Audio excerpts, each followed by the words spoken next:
গোসল করতে আসছি, পায়ের তলায় মাছ পড়ছে, দেখা যাক কি মাছ বের করি। My God. Oh, things one. Things one something maybe. Oh my God. Oy, oy, oy, oy, oy, oy, oy, oy, oy.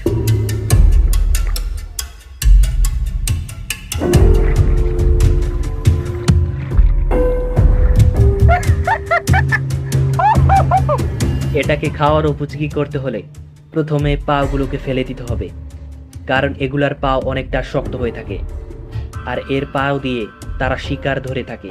দেখুন চিংড়ি মাছটা কতটুকু, আমার মুখের সাইজের কতটুকু। এটা অনেক বড় একটা চিংড়ি।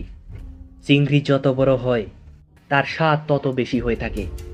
প্রথমে এটার লেজটাকে ফেলে দিতে হবে, কারণ এগুলার লেজ এতটা শক্ত হয়ে থাকে। এরা শত্রুর হাত থেকে বাঁচার জন্য এবং চলাচলের জন্য লেজ ব্যবহার করে। এটা লেজটা খাওয়া যায় না। প্রথম কামড়ে একটু খারাপ লাগলেও পরবর্তী কামড়ে আমার কাছে ভালোই লাগতে শুরু করে। এরকম চিংড়ি খাওয়া দেখে মানুষ আমার দিকে তাকিয়ে হাসতেছিল, কারণ এটা বাংলাদেশ। এটা থেকে মাছের গন্ধ এবং কাঁচা গন্ধ একসাথে মিলে বিশ্রী একটা গন্ধ হয়ে যায়, যেটা নাকের কাছে খুবই খারাপ লাগে।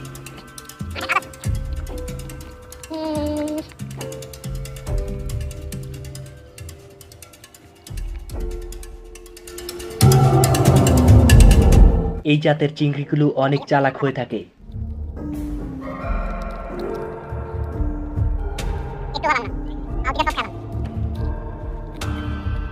এটার মাথাটা এতটাই সুস্বাদু যেটা বলে বোঝানোর মতো নয়।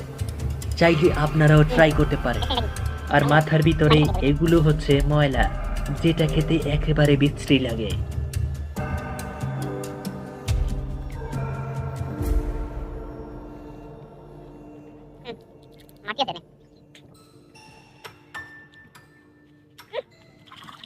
এটার ময়লাগুলো খাওয়া যায় না, তার জন্য একটু ধুয়ে নিলাম, পরিষ্কার হয়ে গেছে।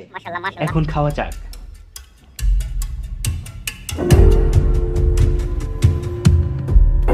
কোন জায়গায় কামড় দিয়েছি জানি না, খুবই তিতা তিতা লাগছে। তার জন্য এটার চোখগুলোকে খেয়ে ফেলবো। চোখগুলো খেতে অনেকটাই ভালো লাগে। এটা অনেক স্বাদ। এটার মাথাটাও অনেক স্বাদ। আবারও তিতা কামড় পড়ছে। এটা খাওয়া যাবে না, এটা ফেলে দিই।